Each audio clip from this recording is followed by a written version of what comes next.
Hussain top scores and Reece battles back at the Patten County Ground. Durham visited Derby to start their first season without the highly influential Paul Collingwood. Their hosts, meanwhile, looked set to be heavily reliant on the batting of Wayne Madsen, who last season topped 1,000 runs for the 5th time in 6 years. Durham made a great start to their season when veteran campaigner Chris Rushworth took a wicket with his very first ball of the season, a beauty that took Reece's edge. And Rushworth wasn't done, nipping one back to take Madsen's scalp and make it 2 in the opening over. Derbyshire staged a mini recovery before rain struck to have Lace caught at slip for 8 and Godalman for 19 in quick succession, leaving Derbyshire struggling at 36 for 4. Hughes then fell a few minutes before lunch to cap a poor opening session for the hosts, who limped to 68 for 5 at the interval. Hussain and Critchley defied the Durham attack after lunch to register a 50 partnership. All that before Critchley fell LBW to Hart for 24.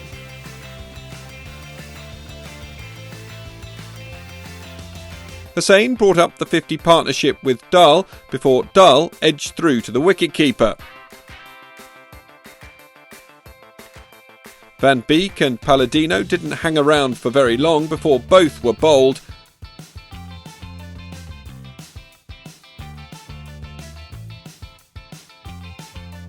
And the defiant Hussain was run out by rain to end Derbyshire's innings on 197, leaving them 3 shy of a bonus point. In Durham's reply, Reece managed to atone for his duck to the first ball of the morning by taking the scalps of Hart and Smith, reducing Durham to 25 for 2.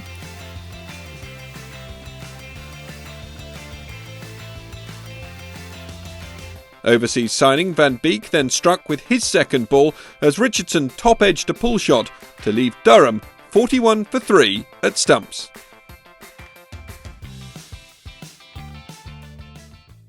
Reece takes 5 as Derbyshire build lead on day 2. Derbyshire fought back with the ball late on day 1 after making a disastrous start with the bat. Rushworth taking the wicket of Reece with the very first ball of the day and picking up the wicket of Madsen just 2 balls later. Wicketkeeper Hussain led a recovery from 63 for 5 before his run out. Opener Alex Lees looked to be settling in at Durham after his move from Yorkshire, taking a boundary off Rampal, before the West Indian made the breakthrough by removing night watchman Salisbury, bringing Burnham to the crease for his first innings since returning from a 1-year drugs ban. Rampal trapped Lees LBW before Palladino then removed Pointer in the same fashion.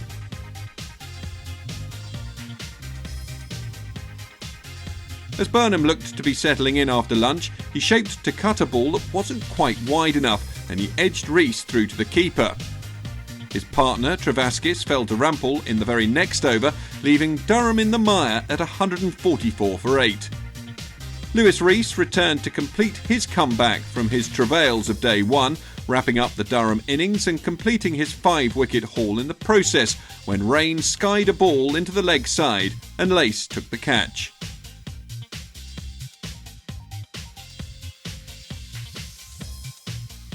Derbyshire then with a slender lead in the first innings. Reece managed to avoid a pair, but he wasn't able to achieve much more than that with the bat as he and Godalman fell in quick succession, Derbyshire looking to build on their lead in the second innings.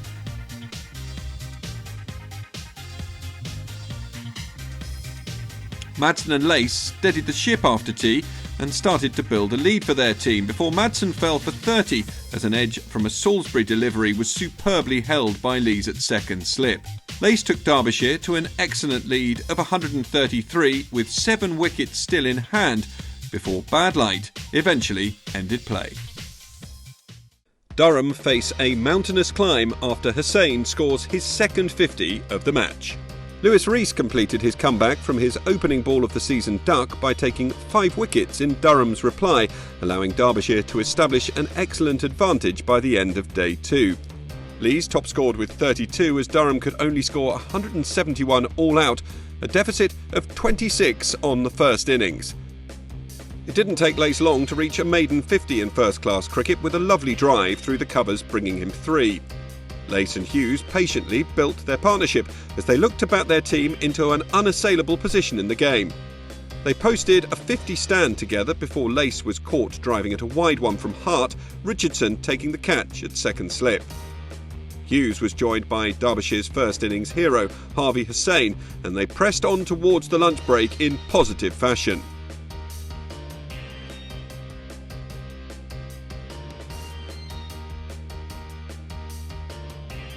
Derbyshire had strengthened their grip on the contest by the end of the session, moving their lead on to 224 with 6 wickets still in hand, and Hughes and Hussain on 38 and 35 not out respectively. Hughes was only able to add 1 to his score before Hart located his outside edge. Hussain reached his second 50 of the game when he clipped 2 off his legs. Matt Critchley attacked, taking boundaries off Whale and Salisbury to push Derbyshire beyond the 250 mark. Another Critchley boundary, this time off Rain, brought up the 50 partnership. Critchley reached his 50 off just 60 balls before falling LBW to Rushworth.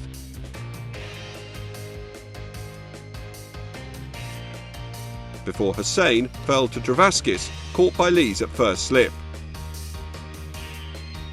Lees also caught Dull soon after the tea break, this time off the bowling of Whale, who also accounted for Palladino, top edging to Richardson. Rampal scored some quick runs through boundaries, including a couple of towering 6s off Travaskis. But the fun had to end, and he eventually picked out Burnham to fall for 24. Derbyshire had batted themselves into an excellent position, however, setting Durham the imposing prospect of chasing down 361 to win.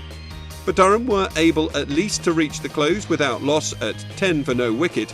They'll need to bat well on the final day as they face what would be the second biggest successful run chase in their history. Currently, they trail by 350. Derbyshire finished the job as Durham come up short on the final day. Durham closed day 3 batting to save the game as Derbyshire set them an imposing target of 361 to win. Lace, Critchley and Hussain all made 50s as Derbyshire built their lead during the third day's play before the hosts were bowled out for 334 in their second innings, meaning the Durham openers had to survive a tricky last hour of the day before bad light intervened. Alex Lee settled into his morning's work by hitting some crisp boundaries off the bowling of Palladino, and some more off Van Beek. The Durham openers survived the first hour largely untroubled, bringing up the 50 partnership before Lees brought up his own 50 soon afterwards. Disaster struck though when Critchley came on and took 2 wickets in 2 balls in his first over. Lees popping up a catch to Lace at silly mid-on, and Smith edging to slip from the very next ball.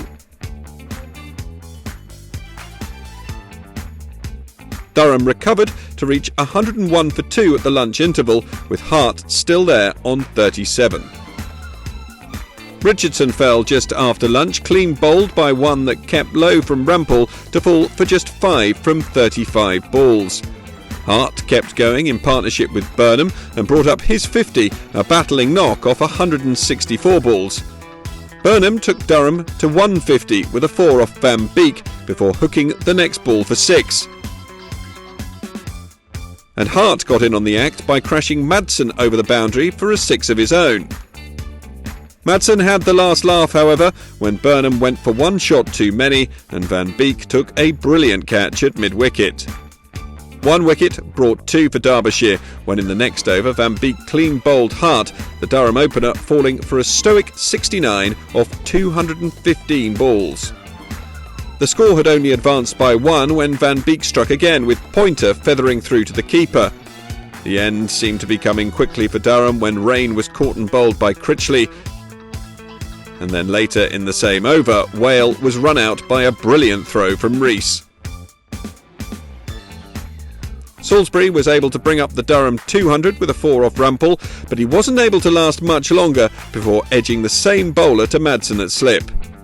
With tea being delayed because Durham were 9 down, the last wicket pair decided to play a few shots.